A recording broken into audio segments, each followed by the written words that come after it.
Знаеш ли, че в центъра на София Ватман убива двама души и хвърля телата им в шахта до НДК? Извършителят се казва Явор Христов, работи като ватман. Всеки ден управлява трамвай, вози хора и поздравява пътници, изглежда напълно обикновен. Но зад тази нормалност се крие нещо друго. Жертвите са Анета и Лазар. Двамата изчезват. Близките им започват да ги търсят. Започва разследване.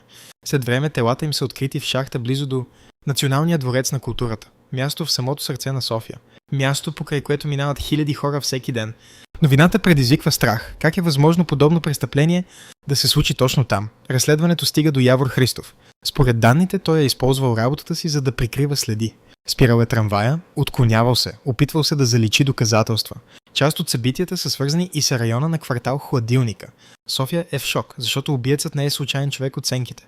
Той е бил част от ежедневието на града. Човек с униформа. Човек с отговорна професия. Човек, на когото хората са се доверявали. Случаят остава в паметта на столицата. Днес на мястото има паметна плоча.